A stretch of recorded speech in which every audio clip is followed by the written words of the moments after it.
Welcome to the nuts and bolts of real estate. My name is Joe Bauer, and I'm here with my co-host Julie Clark. Julie, how you doing today? I am doing good, Joe. We've all got our winter little snuggies on here. I appreciate these guys just waited for me because we had our city slicker snowstorm out here in Seattle. And I live at the bottom of a couple hills here. Actually, it's starting to dump again right now. And I had to make a break for it to go get some prescription stuff for my mom and get a little grocery in case we get stuck down here, which sounds stupid. Absolutely. But there you go. Thanks for waiting on me, guys. We're all in our gear. So thanks. This will be a casual one today, everybody. But I'm excited because today we are going to talk about commercial real estate. We are, what is it, December of 2022. And we are in a environment of inflation and instability with rates and when nobody has a crystal ball. So it's going to be an interesting conversation today to hear from our new friend, Michael Coffey from StackSource in regards to what's going on over there in the commercial real estate world. So just to kick us off, StackSource, you guys are going to want to know about this. You're going to like it if you're a multifamily and commercial investor. They are a prop tech company because my hobby is keeping track of all these prop tech companies and having them come talk to us purely based on my own interest. And I ran into StackSource and I thought, here we go. Let's get them on the podcast. So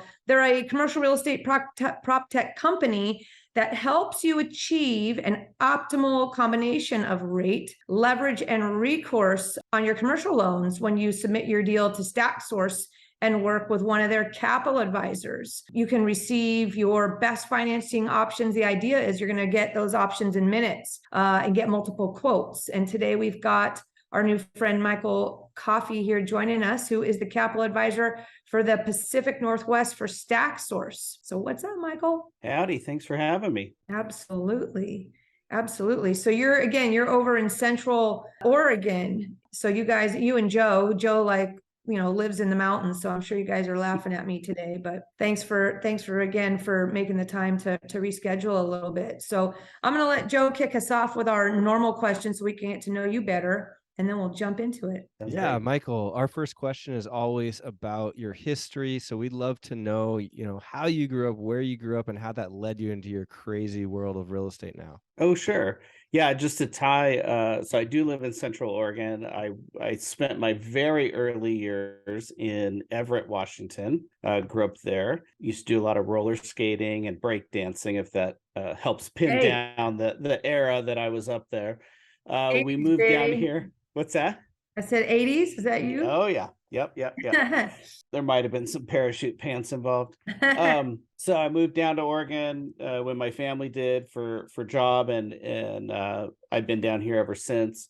Lived in the Portland area. Since COVID, we decided to move out to Central Oregon, get away from the city a little bit and the mayhem that brought. But I have been serving, Portland, Vancouver, and the Washington areas and Idaho as well for 23 years in commercial real estate. So I've been around a spell. And I started my career in the back room, actually helping some senior loan originators document their files, work with escrow, work with appraisers, work through all of the underwriting questions that come across during a normal transaction. Since I've been around a while, I've seen all of the different phases of and cycles of real estate. So I was around in 07 and 08 when the financial crisis hit, and we survived and thrived during that time period. So I have taken that kind of backroom underwriting analyst role, and I've applied it to originating loans. So the goal is that we get ahead of those issues so that those issues don't even come up, so we can tackle them up front, make sure we find the right capital for your deal that's going to fit with all of the uniqueness that each deal provides. Absolutely. How'd you end up at StackSource? It's interesting. So I was at a small boutique brokerage firm, and I started looking out. It was during COVID. People were kind of doing stuff on their own. They were finding resources online. And I just had this feeling that the market was shifting. And it was shifting away from picking up the phone and calling your guy or your bank, whoever that is, and saying, okay, here's this deal, let's do it, to where investors needed to see options. They want to see as many options as possible. Let's explore all of the things that are out there. And when I'm one guy with an old school Rolodex, there's only so many people I can know. And so when I went out and looked and said, hey, I want to start providing equity for my investors, not just debt. I want to start looking at some more complicated capital stacks. When I went out to the marketplace, it was difficult to find that. I kept running into StackSource. So I was just like, hey, you know what? Let's just make a move and I'll help them. Yeah. And so that's what we do is we provide debt and equity. We provide PACE financing. We have access to GPs. There's even some crowd funding sources available on our platform as well. So it's somewhat my prediction of where I think the market is headed. And these guys had all of the items that I thought was going to be needed as we march forward. Yeah, everybody wants options. Residential side has also changed that way. That is definitely my specialty and mindset is, understanding the options, yet keeping it simple by asking the right questions, right? So yeah, let's jump into it here. So tell us what StackSource is basically. So people can go look up stacksource.com and you're going to easily see it. But I mean, you guys are mortgage brokers, right? Commercial mortgage brokers, but that's not what StackSource is. Exactly. What is, tell me the best description. Correct. Yeah, we have capital advisors all over the country serving different markets. You could say we are the mortgage brokers. So we analyze the deals, we take the deals in, we source them, but where the platform kicks in, and this is the really amazing part. So when we go through, we analyze a deal, we do a write-up, we have all of our numbers put together, we understand what the client needs, what structure they're looking for, then we upload that into our platform, and the platform matches it up based on all of that criteria. I think there's something like 20 to 30 data points that it looks at, and it goes out to the market and finds the lenders that fit that exact criteria. And then we can, with the hit of a button, send that package out to all of those capital providers. So the old way of doing it was we would put some semblance of a package together, call a few lenders, figure out which one is going to get us the best rate or the best terms, and then we present that to the client. In this scenario, we're presenting multiple offers to the client. They can log in, they can see those offers actually as they come in, and they can compare them side by side. So you can make that choice for yourself as to which option looks best. Maybe you prefer non-recourse financing, but there's a recourse lender out there that's going to give you much better terms in the other areas. And you're like, hey, you know what? I can deal with the recourse for this initial hold period because I'm getting all these other goodies that the non-recourse lender couldn't provide, as an example. Right. So, I mean, let's go back to talking about relationships, right? Everybody's, I mean, another broker on my team, we were just talking about this, even on the residential side, is that especially in today's environment where things are not stable, I don't think people maybe borrowers don't think about it, that lenders change their terms they offer based on not just what rates are at, but what's going on with, if they're able to sell their properties or their loans on the back end, or if what their production in-house, if they're too busy, or if they're, and so you will never know what stage or what's going on with a lender, right? Because it could change all the time, right? So sticking to the relationship thing, we always talk about the relationship thing in real estate. How do you guys get away from having people, like you said, just be, I don't know if it's just education on being loyal to the lender they've been using for the last X number of years, right? Because they figure, oh, well, they can get the deal closed and, they know me well, so it's less hassle. How do you convince somebody to then just go out to a mortgage brokerage situation and work it that way? Yeah, that's a great point. I have good solid relationships with a lot of lenders as well. I brought them a lot of deals over the years. But they do change. Sometimes they change drastically, sometimes they change overnight, sometimes they change mid-deal. And it's important for an investor to keep their eyes and ears open and to see, because while there is some advantages of going to someone over and over again, they get to know you, they already have your tax returns, maybe they kind of know what structure you prefer. But ultimately, if they can't hit the leverage you need or the structure you need, which sometimes is more important than rate, it's important to know what else is out there. And and especially, I think, in this environment where things are changing so rapidly, keeping your options open is going to be key. What you don't want to do is get locked into long-term financing or something with a prepay if, for example, in 3 years, you're like, hey, I really need to explore selling this asset on a shorter term, but the guy you always talk to has got a 5-year prepay, for example. So just having that flexibility and testing the market is a great asset. So how do the lenders get notified of the deals, and or how do you guys keep up with, somebody submits the property and then it just blasts out to all the lenders and they decide to pick it up and respond, or how does that work? Yeah, so a couple of things there. So yeah, when a deal is uploaded, a capital advisor will take it and analyze it so that we're getting another pair of eyes on it. We'll underwrite it, we'll stress test it. I will even, and I know a lot of my fellow capital advisors will do this as well. They will go ahead and call a couple potential capital sources and just kind of test the market. Like, hey, I got a client looking for XYZ. Is this something you're still interested in? Or kind of what's my rate range, so that we can make sure we're analyzing it properly. What we don't want to do is build an expectation that can't be met. So when we go out to market, we're going out with something that's obtainable. It's not, 90% loan to value request or something like that just isn't out there. How does it work? So if I had a deal, am I uploading it to StackSource, or what's the process? Yeah, we can do it a couple different ways. We do have quite a few clients that enjoy the process of going through, and the platform will walk you through a series of questions and ask for certain data points. Some people really enjoy doing that part of it. Some of my older investors prefer picking up the telephone or even emailing me the deal. I can go submit it onto the platform as well.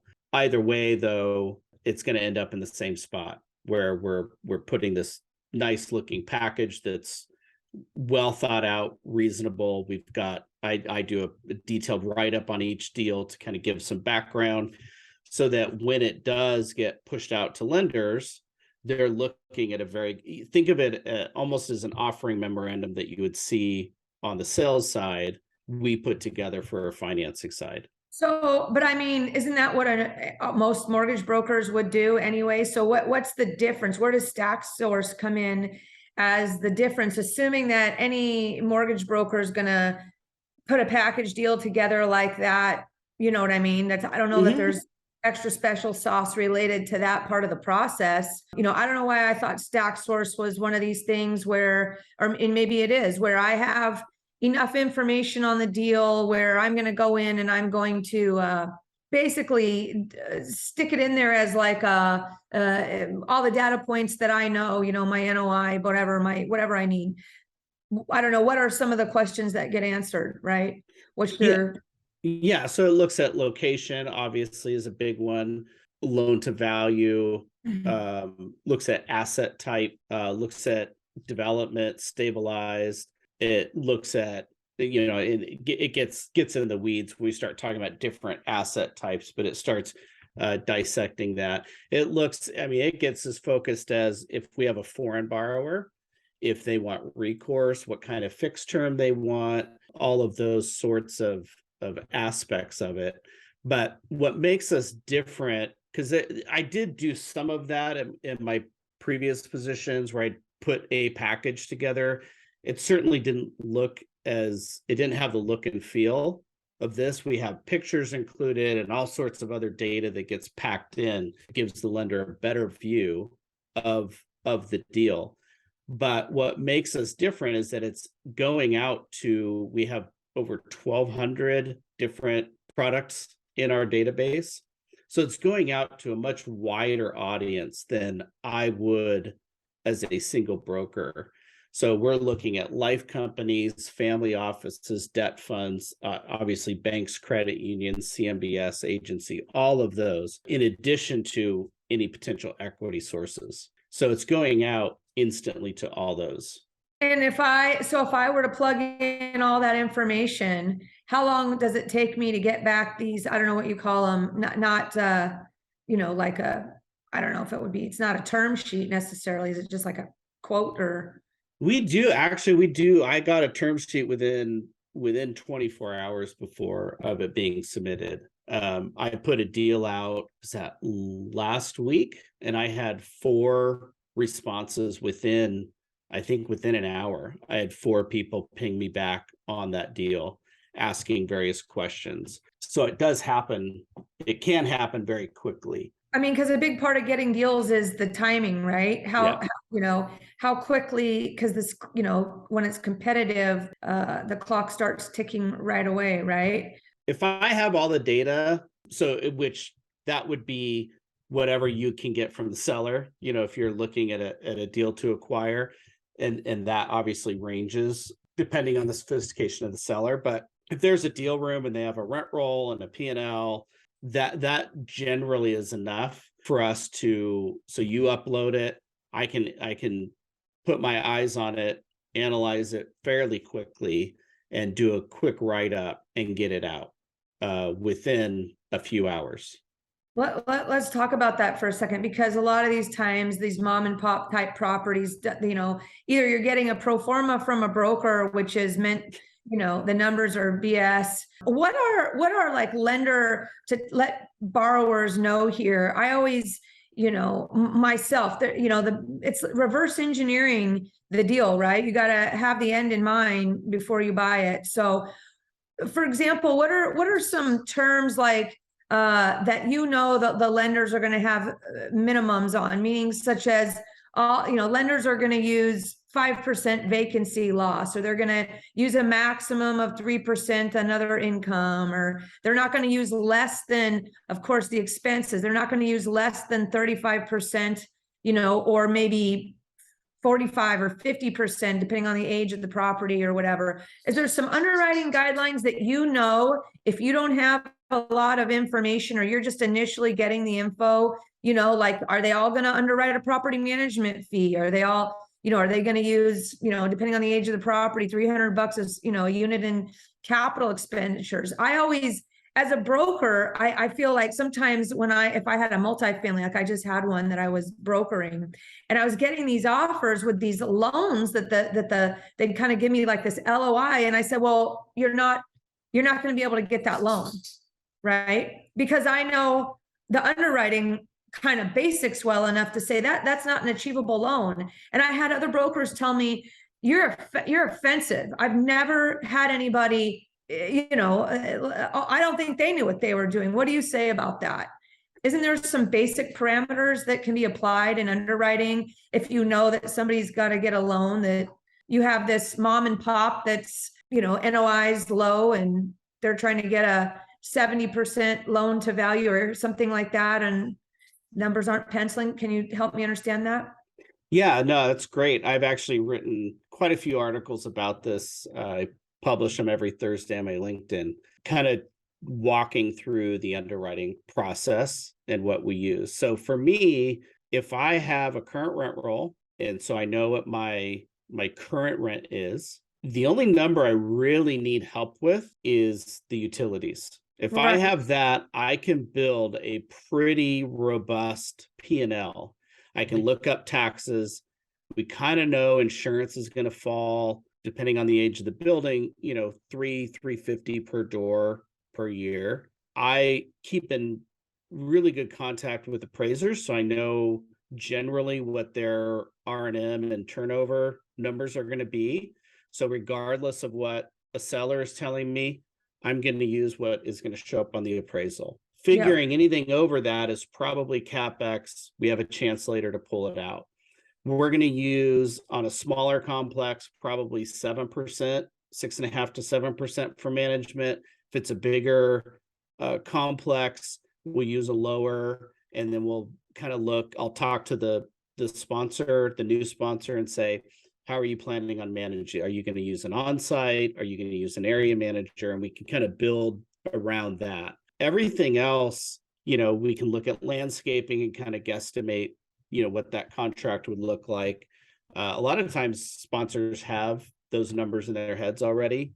I have long maintained every party that's involved in a commercial real estate transaction has their own NOI, because they're all coming at it from a different perspective. Right, but isn't the only one that matters to make your deal work the lender's perspective in some senses? Because that's how you're gonna, to calculate your returns later is based on the stabilized loan you can get, right? So it's sort of, you might have your reality of what your budget looks like, but in order to get that stabilized loan, you're gonna have to play ball with whatever the lender's perspective is on all that, right? So yeah, and that's part of the presentation that we talked about earlier. If I have a P&L that maybe the income is off, the expenses are, maybe it's self-managed, right? So they've got no management fee, but then they're writing off meals and travel and all this weird stuff that you wouldn't typically see on a P&L. If I just hand that to a lender and say, what will you give us for this? I'm not going to get the answer I want. So what we do is we go through it, we build our own pro forma, and then I justify that pro forma with the lender. I'll walk through, I'll line item and detail some of those items that show up on the P&L, like, hey, this won't be going forward, this won't be going forward. Here's the numbers we expect to see on an appraisal.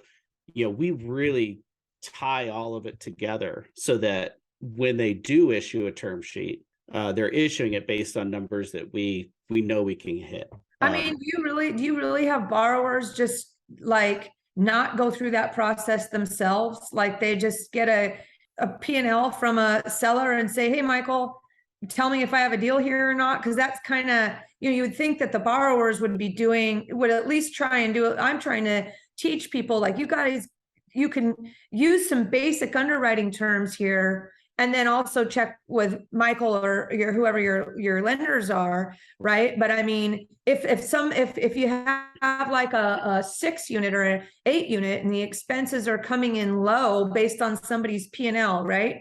Because it's mom and pop, they're just, the numbers aren't there, right? Isn't there we can, like you said, we can plug in the taxes and an insurance number, and it's the utilities that we need to get, and the understanding maybe what a standardized turnover is. But are there lenders that won't go below, or do they not go below, let's say, like 35%? If you don't have all the numbers, like factual numbers, and they have to draw the line somewhere, is there such a thing? Do you get what I mean? Yeah, I mean, they have some metrics they look at that they hold to. The expense ratio, that one is pretty squishy in my opinion, because I was looking at a deal, I think it was last week or the week before, where the units were individually metered for water and sewer. So the expense ratio, even I was like, that can't be right. Right. It was in the low 20s. I'm just like, that can't be real. And so I kind of went through it again and again, trying to figure out, what am I missing? And it was just, they had rents peaked and it ran skinny, and it that's what it was. So it garnered obviously a more attractive, or a tighter cap rate. So then your job there would be to go to bat to say that, no, these really are the expenses. And the lender is going to say, okay, Michael, you've convinced us that we don't have to worry about that. Is that what the point is here? Is that as long as you can build a story behind why you're going to go fight for it? Yeah, I want to shore up my belief in the deal before I present it. I need to believe in it. And if I can get in there and really analyze and understand the numbers, believe what this sponsor, how they're going to approach the building, it gives me the ammo I need to go fight. And look, there's going to be lenders you won't win those battles with, right? They're just going to hold hard and fast to certain standards. You're not going to change their minds, which is the argument to go as broad as you can. And with this platform being able to go broad with that full package, we're going to capture those lenders that are like, hey, yeah, we'll look at that. We'll consider that. We'll give you a break here. Hey guys, it's Julie here with a quick break from the show to discuss an opportunity some of you may have interest in, which is to work more closely with me. On almost a daily basis, I get calls from investors and brokers, both new and experienced, asking me for guidance or advice. I love helping you guys out, and it keeps me on my toes too. So with that said, I wanted to let you know that I have a private broker coaching community called the VIP Education Community. And the best part is that it's 100% free. That's right, it's free to join. So whether you're a traditional broker or a broker investor, my VIP education community offers personalized one-on-one coaching from not just me, but also from my experienced broker friends with expertise in all disciplines of real estate and real estate investing. We'll teach and share our modern marketing strategies, our tech and lead generation resources, plus teach you how to identify or offer up opportunities for yourself or for your clients using techniques such as seller financing, lease options, land entitlement deals, BRRRR investing, flipping, multifamily or commercial coaching, whatever you like. We've got it all covered for you. The future of real estate is changing fast, and to stay in the game, it's time to learn about all the options you can offer your buyer and seller clients, as well as, if you want, learn how to use those skills to grow your own real estate portfolio. If you'd like more details about joining my VIP education community, reach out to me at julie@seattleinvestorsclub.com or text me at 206-910-2985 or just send me a Facebook message. My new favorite phrase is community equals confidence. So let's navigate the future of real estate together. Now, back to the show. Is there like a team at StackSource that is full-time reaching out to lenders across the country and vetting them and getting them onto, there's like somebody that just brings lenders onto the platform full-time, I guess? Yeah, so we attack that twofold. We do have an analyst team there. It's a 3-member team. Their job is to vet lenders, keep updated with lenders. As we get quotes in and we're told, hey, we're only doing 65% now, we can go into the back end of our database and change that. Where the real power, though, is that... Wait, let me back you up, though. What does that mean? So you guys are keeping track of that stuff on the back end. Yeah. But how does that play into the entire process? So I've uploaded a deal or sent you a deal, or you're ready for the lender's package ready. You're ready to blast it out, right? Is it blasted out to only the lenders that, you've asked your handful of questions to this borrower? The borrower says, I need a minimum term of this. I want to, be able to refinance here. So I don't want a prepayment penalty or, whatever. I need a certain loan to value, or I need interest only for a period of time in order for this to work. And then you guys upload it to your platform and you put in like, I need lenders that do this, or do you just, what's the matchup between who receives it as those lenders? Is it like you're clicking some boxes on your end about looking for a lender that that fits these parameters, and then it just matches? So somebody's got to keep up to date constantly with what these lenders are offering? Yes. Yeah. So the matching happens automatically. So let's say you require interest only on a deal. Let's just use that as an example. We have a data point in the backend database that has that selection of whether they offer interest only. So if you require that, then it's only going to match up to lenders that have raised their hand and said, yes, we will offer or look at interest only deals. So where that benefits everybody is that the lenders are only seeing deals that they have said, this is what our criteria is. So we get good, solid looks at our deals, as opposed to some of the other folks out there that are doing the same thing, they're sending it to lenders who have said, we do not do this kind of a deal. And so as capital advisors, as I'm out there and I'm talking to lenders on a daily basis, I'm interviewing lenders, couple a week and getting them onto our platform. We're finding out those data points. So as things do change, which they have and will forever, we'll go in and massage the database to fit that criteria so that they're only getting matched up. Cool. Yeah. I mean, it's kind of like speed to lead, I guess, a little bit on that.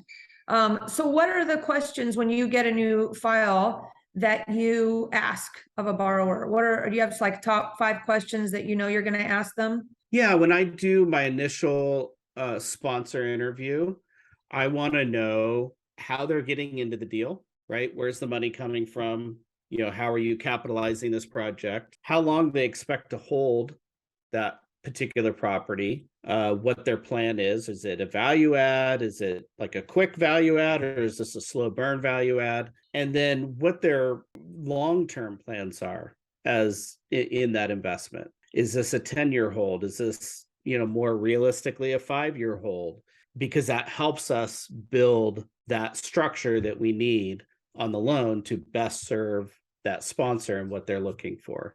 So you're going to reverse engineer into it, basically. Yeah, because I don't want to put someone in a 10-year with the yield maintenance prepay if their plans all along were to sell in year 5. That doesn't serve anybody at all. So we want to make sure that and I do talk to investors like, oh, I haven't really thought about it. I'm just trying to get into my, just trying to place this 1031 money, and they haven't really thought about it. So it does force that conversation and force that thought process to go, what is the plan? What should I be doing with this? There's a little side question for you on somebody that has 1031 money. I have myself, it would be mortifying if I had to deal with, I have a, property I've owned for 20 years that I have a partnership with, some others. And if we were ever to sell that, I'd have a terrible 1031 or need, right?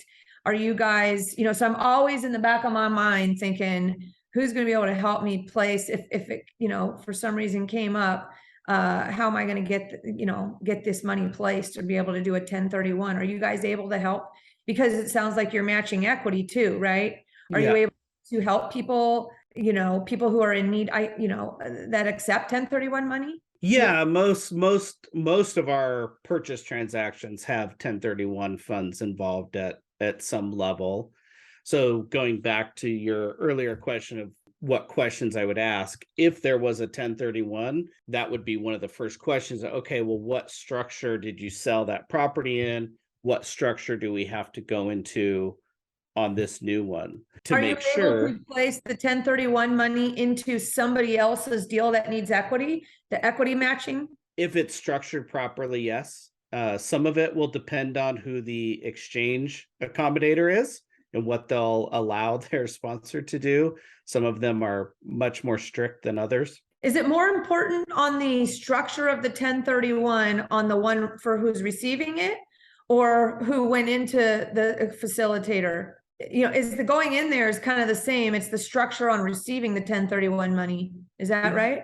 Yeah. And, I don't want to overstep any attorney's toes. Yeah. I don't want to advise there, but basically, yes, the structure needs to be the same. Now it gets a little bit different when we're talking about tenants in common structures where, then parties are free to go wherever they want with their portion. If you're in an LLC and you close and you've got partners, that group is going to have to go into the new property together as a group. Okay, we won't deep dive on that. Not our wheelhouse today. Well, good. So what do you find that you enjoy about StackSource compared to your history of working? Where do you feel like this has improved your business for your, for yourself on your side? Because you've been around the block, what's made a difference for the borrowers by using StackSource? Sure. Yeah. And I'll explain that through a story. So I just closed a transaction down here in Portland. It was a food pod court.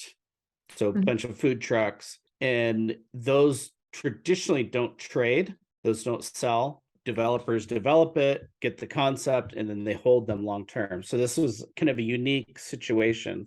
The sponsor came in, he was in a 1031, so he had certain loan requirements he needed. And I had never done one before, so I didn't really know where to go myself. So I called a few kind of mobile home park retail lenders that I knew of to say, hey, I've got this hybrid. Would you be interested? And I got a lot of no's. I even called the lender. We looked up the lender that had the loan on it for the seller, and they even said no, that they weren't interested in re-leveraging that property. So this is one where I truly blindly put it out on the platform, having no idea where it was going to end up. And it ended up getting, I mean, there wasn't a ton of matches given the uniqueness of the property, but it did match up to a new lender I'd never heard of, new to the area. And then it also matched up to a lender that I never would have thought to call. They've traditionally been very, very conservative whenever I've run into them. So I just wouldn't have known to call them.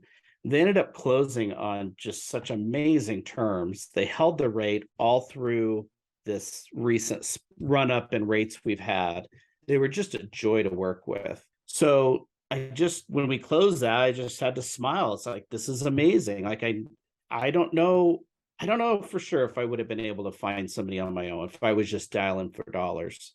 But I mean, every property you put out, right? I mean, let's say, like, oh, I just closed a loan last week with whatever lender for this borrower, whatever that deal was, and that they've been the winner for the last 2 deals or whatever that you've done. When you get a package, are you going to just call them up, or do you always put it out on the platform? We always put it out because we want full transparency with our sponsors.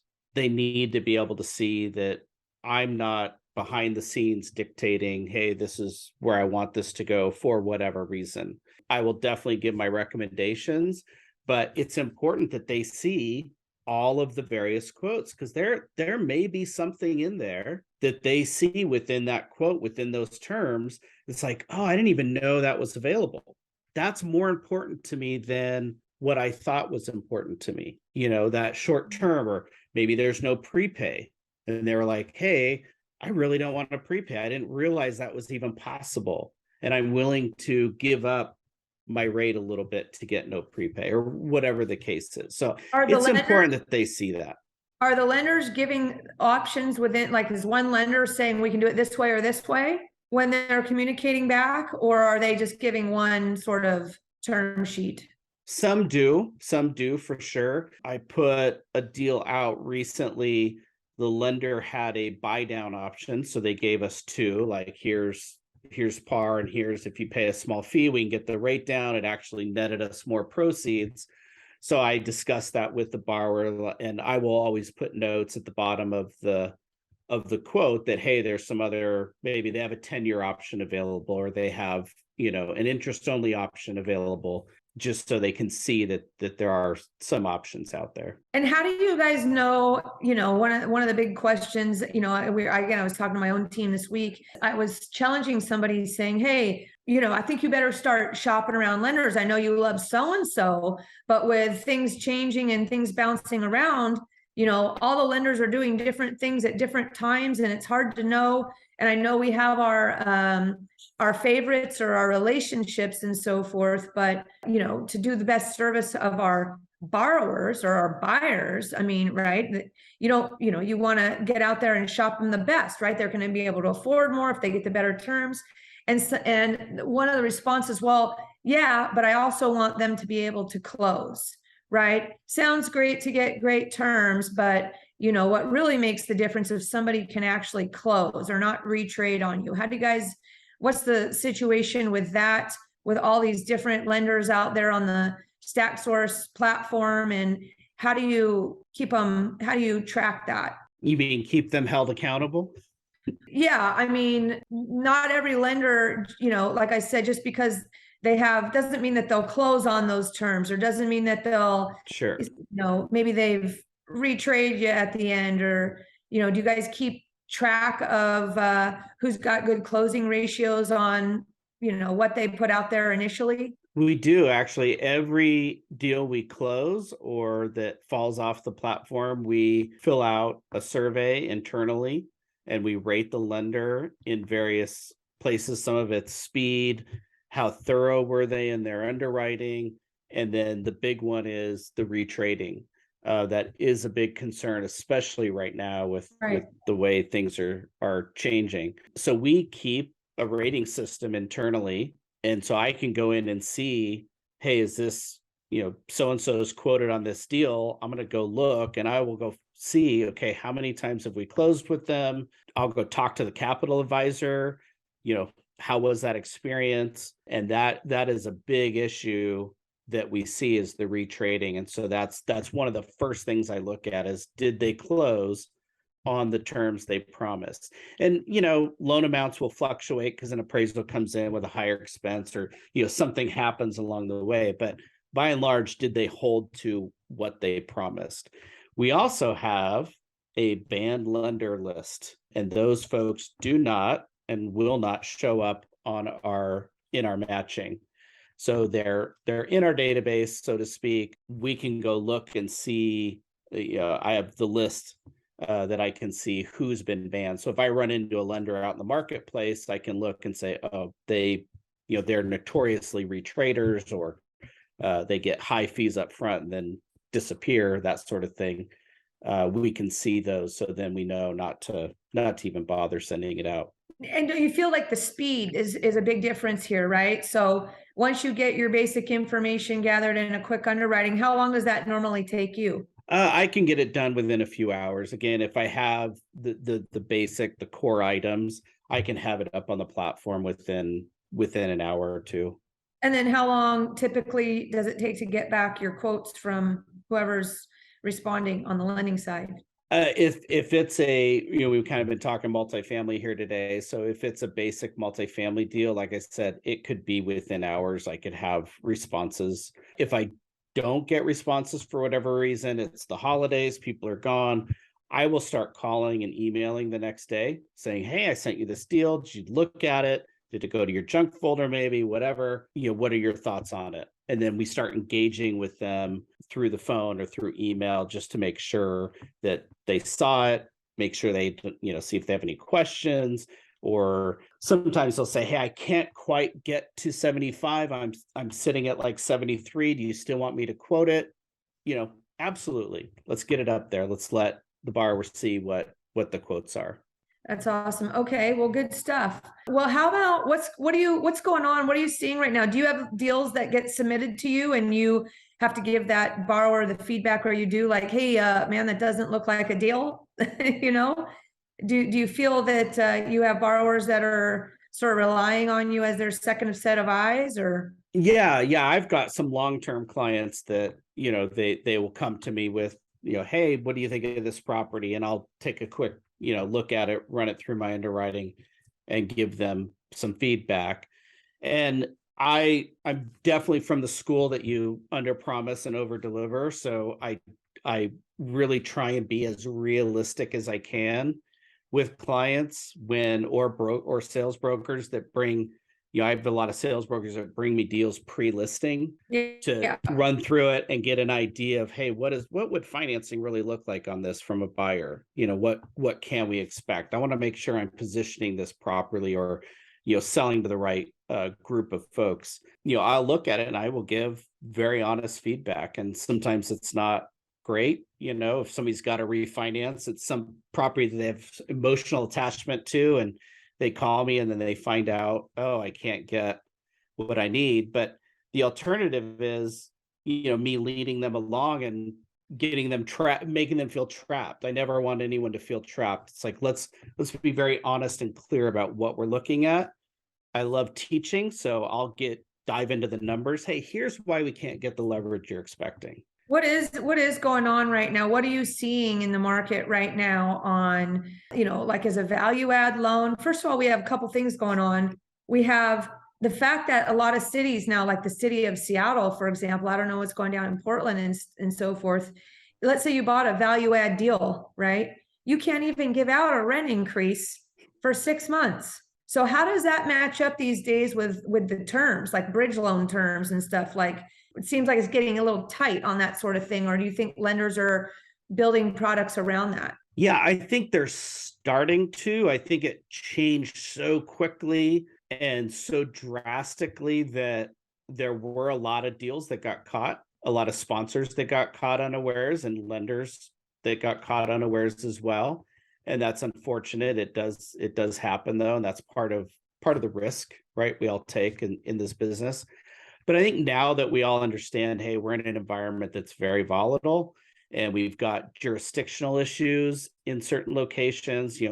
Oregon has rent control as well. We call it state rent stabilization. But the city of Portland has even more draconian rules around that as well. We also have, part of our rules are that you can't give no cause evictions. So that has become way more restrictive than even the rent control Right. did. So what do the borrowers do? I will build, that's part of the interview process. So if a client comes to me and says, hey, I've got this 6-unit, I'm going to boot everyone out and then renovate the units. And so I'm like, great. How does your attorney feel about that? How does your property manager feel about that? Like, well, let's talk about that plan. Realistic timing. Yeah. Exactly. And then he's like, well, actually what I'm going to do is I'm going to pay them to leave. Oh, great. Let's build that into the budget then. Let's make that part of the strategic plan. Because when I go to a lender, whether it be, bank construction lender or a traditional bridge lender, or maybe bridge to agency, that exit plan is the key to the whole deal. How are we getting out of this thing? How are we going to turn this property around? What does that realistically look like? And if I can make it work on more conservative principles, then it makes it much easier to underwrite. Oh, how are you seeing like bridge loans? I mean, how do we know how do we do deals today with, we don't know where the refinance rate is going to be? Or are people doing loans that have a built-in like earnout or something like that, where you take it as far as you can during the term, and if it's not the right strike time by the end of that term, what happens? You're just like, how does a value add deal work for you today in today's environment? Yeah, so we're underwriting the exit much more strict than we used to. So we're using pretty inflated rates for that. I talked to a lender, it's a lender that's been around for a long time doing construction loans. They're underwriting even multifamily projects on a 25-year AM using a rate, I think it was 7.5. So even though that deal would clearly qualify for agency lending, which would be a 30-year AM, who knows where the rate would be. But my plan on that property was agency was my exit. They were underwriting pretty strictly, even more conservatively than the agency would. So we're seeing a lot of that. We have, quite frankly, seen a lot of those kind of lenders just put their pencils down and say, hey, we'll come back later when the market settles, when we can see that light at the end of the tunnel. Well, I mean, it's all coming down to the purchase price, your buy, where you're making your money on your buy, right? Yeah. And I don't think purchase prices have come down enough to compensate for that volatility. So it does make those a lot deals of pencils difficult. down right now then? Yeah. That's kind Yeah, of the we are. buzzword, But guys. and all our listeners, I think the buzzword is pencils down right now. Yeah, I know, it's so funny. But what we have seen is a lot of the equity sources have also dried up. They're more scared of the volatility than the debt providers, because debt providers, hey, we could charge a rate cap, right? We can convert our program to a fixed rate to take some of that volatility out. You still have to underwrite the exit, but at least you don't have volatility during the term of the loan. But the equity guys, because if a deal fails, they're the ones, they're out. They have no recourse, with the property and to get paid back. So they are the ones that have stepped out. So they want something that is a bit more bulletproof. Are you seeing the like the value add, where you need to refinance in 24 months or something like that, is a bit pencils down unless somebody's just getting a stellar deal or something like that? But I mean, if you're buying a stabilized property, you're going to hold it long term, right? You could always refinance down the road. I mean, these loans are only what, 10 years, 7 years, something like that, or Yeah, we're seeing a lot of people look at, do I do a short-term bridge loan, or do I get a 3-year fixed at a traditional lender and just fund those repairs out of okay. pocket, or do more of a slow burn turn instead of try and jump in there and clear the property out and turn all those units within 12 months. So you're starting to see that analysis come out a little bit more in kind of weighing what's most reasonable. But lower leverage is where most deals are ending up anyway. So just, if you can go out and raise capital, raise some equity yourself, that's where we're seeing a lot of those deals get done. You're seeing a lot So of friends and family. right now, those are the deals that you're seeing get done. Yeah. Or the small deals. Like if you're under 10 units, it's a much easier deal to execute, right? Yeah. You might have, I was looking at one the other day that had one unit that had been completely renovated and re-rented at extremely high rents. And even if we back those rents off and assume, okay, within 12 months, we can get all the other units turned and to market, the deal underwrote very strongly, regardless of what metrics we used. So those smaller deals, I think, are easier to wrap arms around and kind of understand the metrics of the deal and how to underwrite it. So when you get into the bigger properties, it's a bit more complicated. So who's in trouble right now? Are people who's going to be forced to sell? Is it people that did a value add and can't refinance for their exit rate? So yeah, they've made their gains, they've made their spread on the deal, but they can't make their cash flow going forward, right? Those people are going to sell, or you think? Yeah, I think so. I mean, if you had short-term debt in the 3s and you went high leverage, it's hard to contemplate how you would refinance out of that. Luckily, a lot of those did have a longer term. So maybe, the fixed period's over and it's going adjustable, that's going to get pretty tight. So, but if you can't handle that, I don't see any other choice but to sell, because refinancing now in today's market, it's going to be tough to do. Right. Just redeploy your capital and get a better deal today, maybe, or something like that, right? Yeah, because there's buyers out there. Yeah. There's people with big 1031s that aren't afraid to jump in. You just have to recalibrate what you thought you could get for it. What you thought your exit cap rate would be, or maybe your timeline. Everyone's got to be nimble. Well, good stuff, Michael. We'll wrap it up here. How can everybody get those articles that you're writing? How do they see those articles? That sounds good. Something to grab onto. Yeah, so I'm on LinkedIn. You can search by my first name or by my full name, Michael Coffey. You'll find me there. You can also call me 503-866-8817, or email works just as fantastically. So if somebody had a deal, they could either send it to you here in the Pacific Northwest or wherever you are.